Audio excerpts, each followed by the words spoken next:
आज तक का गांव कनेक्शन है, गांव कनेक्शन। आज तक का गांव कनेक्शन है, गांव कनेक्शन।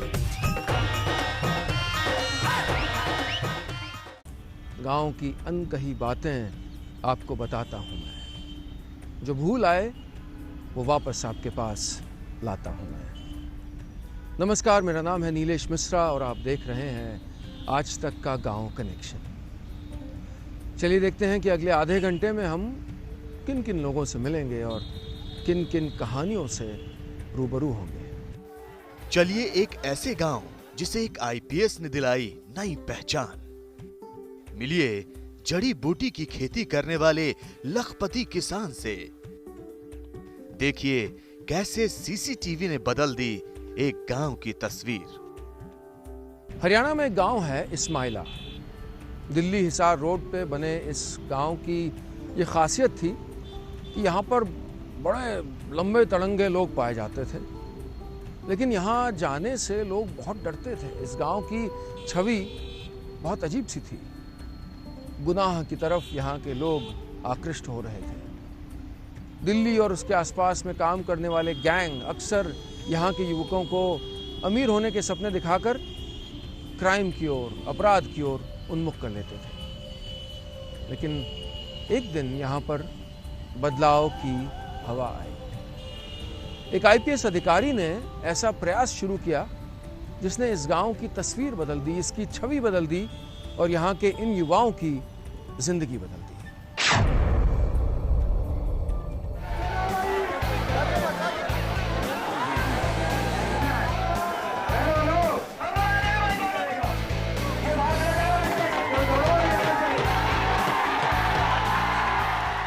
हरियाणा के रोहतक जिले में पड़ने वाले इस्माइला गांव की ये तस्वीरें इसलिए चर्चा में हैं क्योंकि कुछ दिन पहले तक यहाँ का नज़ारा कुछ और था। भले ही आज इस्माइला गांव में खेलकूद का माहौल है, कुछ महीने पहले यहाँ लोग जाने से भी डरते थे। हर तरफ अराजकता का माहौल था। जो नौजवान आज खेलकूद में व्यस्त दिख रहे हैं वो मारपीट और लूटपाट की घटनाओं में लगे हुए थे। हालत ये थी कि सूरज डूबने के बाद कोई इस गांव के आसपास भटकने से भी डरता था। गांव ही हम पुलिस अडॉप्ट कर ले मतलब उसके साथ इतना इंटरेक्शन बढ़ा है कि गांव बिल्कुल जुड़ जाए और क्राइम से दूर चला जाए। बेसिक पर्पस जो था विलेज अडॉप्शन का वो ये था कि जो यूथ क्राइम की तरफ जा रहा था मांडोठी में भी, उसको दूर करना। और अब वही चीज़ रोहतक रेंज के सभी ज़िलों में हो रही है, जैसे रोहतक में इस्माइला को हमने अडॉप्ट किया है। इस्माइला गांव के नौजवानों को रास्ते पर लाने के लिए सरकार की हर कोशिश बेकार गई। आखिरकार सरकार ने गांव को सुधारने का जिम्मा तेज तर्रार आईपीएस अफसर श्रीकांत जाधव को सौंपा। रोहतक रेंज के आईजी का पद संभालते ही श्रीकांत जाधव ने गांव को सुधारने का रोड मैप तैयार किया। सबसे पहले उन्होंने गांव को गोद लिया और यहाँ के नौजवानों के लिए कई खेलकूद प्रतियोगिताओं का आयोजन किया। यूथ जो है वहाँ का, जो शाम को ताश खेलता था या छेड़छाड़ या दूसरी चीज़ों में तरफ ध्यान देता था, वो सारा अभी इस्माइला कुश्ती के लिए जाना जाता था। यहाँ से बड़े बड़े पहलवान हुए हिंदुस्तान लेवल के, तो वो अब अखाड़ा एक हमने बनाया है, वहाँ पर रोज़ाना कुश्ती की प्रैक्टिस करते हुए नज़र आते हैं।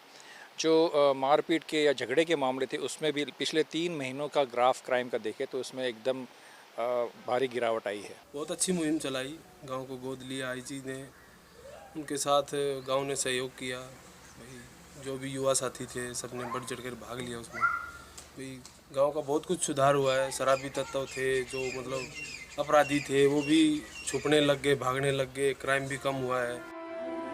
आईपीएस अफसर के गोद लेने के बाद गांव की तस्वीर तेजी से बदली। जो नौजवान मारपीट और दूसरे गलत कामों में लगे थे वो रास्ते पर आ गए। बदले माहौल के बीच समाज सेवी अन्ना हजारे ने यहां आकर युवाओं में नया जोश पैदा कर दिया।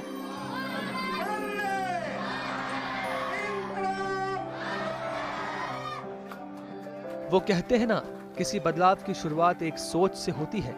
श्रीकांत जाधव की एक ऐसी ही सोच ने इस्माइला गांव को बदल कर रख दिया। आज इस गांव में विकास की एक नई कहानी लिखी जा रही है। पुलिस की पहल से आज इस्माइला गांव में अपराध, अवैध हथियार, शराब तस्करी, नशीले पदार्थों पर रोकथाम लग गई है।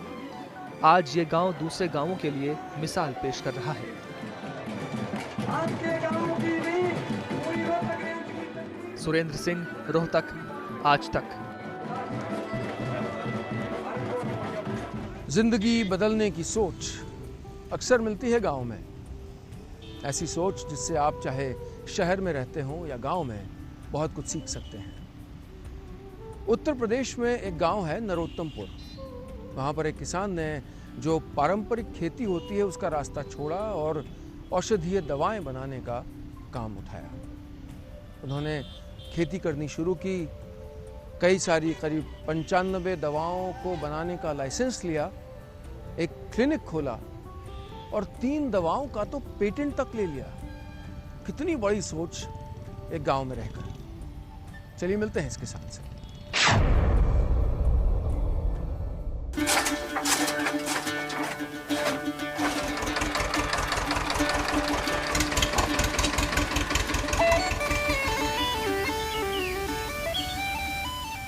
खेतों में लहलहा रही ये फसलें जड़ी बूटियों की हैं। वही जड़ी बूटी जिसका इस्तेमाल आयुर्वेदिक दवाओं में होता है। आप ये सुनकर हैरान रह जाएंगे कि परंपरागत खेती की जगह जड़ी बूटियों की खेती करके यूपी के सुल्तानपुर के एक किसान ने खेती को मुनाफे का सौदा बना दिया है। जड़ी बूटियों की खेती से 100 गुना तक मुनाफा कमाने वाले इस किसान का नाम है राम शिरोमणि वर्मा। सुल्तानपुर के नरोत्तमपुर गांव के किसान राम शिरोमणि ने करीब 20 साल पहले जड़ी बूटियों की खेती शुरू की थी। तो 1994 से हमने जड़ी बूटियों की खेती शुरू कर दी। सन 95 में अपने बड़े लड़के राजेश को महाराष्ट्र मैंने मूसली की खेती की ट्रेनिंग के लिए भेज दिया। जड़ी बूटियों की खेती शुरू करने के कुछ ही दिन बाद किसान राम शिरोमणि समझ गए कि फायदा तभी है जब खेती के साथ साथ आयुर्वेदिक दवाओं का प्रोडक्शन भी किया जाए। लिहाजा धनवंतरी आयुर्वेदिक संस्थान बनाकर घर पर ही दवाइयों का प्रोडक्शन भी शुरू कर दिया। उनके इस काम में हाथ बटाया उनके बेटों ने। पहले हम लोग यही खेती कर रहे थे। हम जलगांव जामोद गए थे, वहीं ट्रेनिंग किए थे मूसली की। उसके बाद यहाँ अपना ये पिताजी हमारे ज़्यादा जानकार थे, ये सब इनकी जानकारी थी पहले, तिन्ही के माध्यम से हम शुरू किए। 20 साल में मेहनत के दम पर इस किसान परिवार ने न सिर्फ 95 आयुर्वेद की दवाओं का लाइसेंस हासिल कर लिया है, बल्कि खुद की बनाई 3 दवाओं का पेटेंट भी करा लिया है। इस परिवार से प्रेरणा लेकर आसपास के किसानों ने भी जड़ी बूटियों की खेती शुरू की है। ये भैया ऐसा है कि ये जड़ी बूटियों से जो है हम लोग आर्थिक रूप से मजबूत हो रहे हैं। जैसे कि अब हम लोगों के यहाँ ओलावृष्टि होती है, दैवीय आपदाएं आती हैं, लेकिन इन जड़ी बूटियों पर उसका कोई विशेष असर नहीं पड़ता। किसान राम शिरोमणि वर्मा की एक सोच ने पूरे गांव में बदलाव की बयार बहा दी है। अब इस गांव के लोग नौकरी के लिए शहर जाने के बजाय गांव में ही रहकर जड़ी बूटी की खेती से अच्छा पैसा कमा रहे हैं। आलोक श्रीवास्तव, सुल्तानपुर, आज तक। गांव में रह के कितनी बुलंद सोच। ऐसी बहुत सी मिसालें मिलती हैं। एक मिसाल है पश्चिम बंगाल के मिदनापुर जिले के इस गांव में। यहाँ पर ग्रामवासियों ने अपनी जिंदगी को खुद ही और सुरक्षित और स्वच्छ बनाने का बीड़ा उठाया। जगह जगह पे यहाँ पर सीसीटीवी कैमरा लगे हुए हैं और गांव को साफ रखने की मुहिम और जुनून इतना कि कोई भी जगह जगह कूड़ा नहीं फेंक सकता, खुले में शौच भी नहीं जा सकता। चलिए इस गांव चलते हैं और देखते हैं कि कैसे इसने अपनी जिंदगी को संवारा।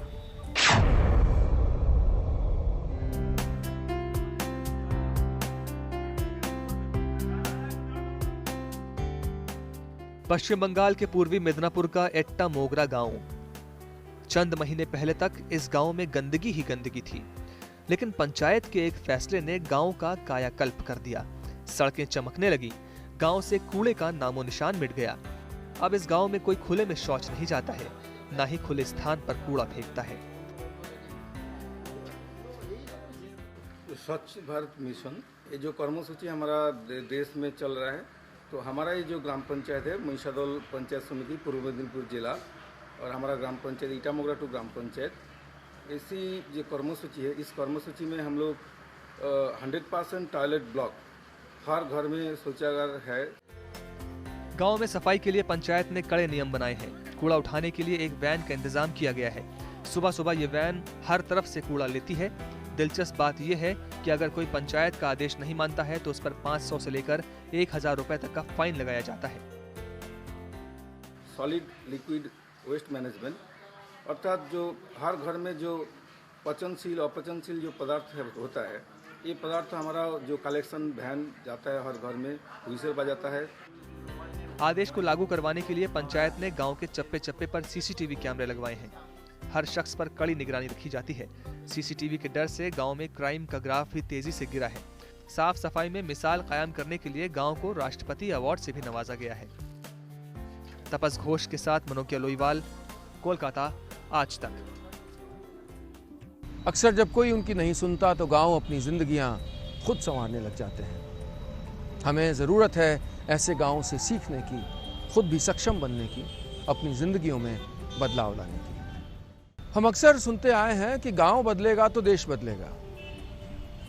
गांव बदल रहा है, बदल चुका है। हाँ, शायद आपको खबर न लगी हो। चलिए एक ऐसे ही गांव चलते हैं जो गांव में आ रहे इस अद्भुत बदलाव की कहानी कह रहा है।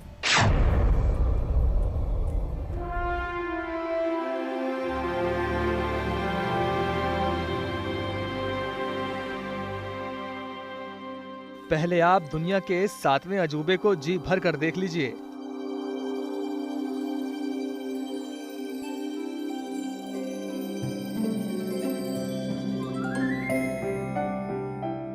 और अब आप ताज की तरह बने इस नायाब नमूने को देखिए।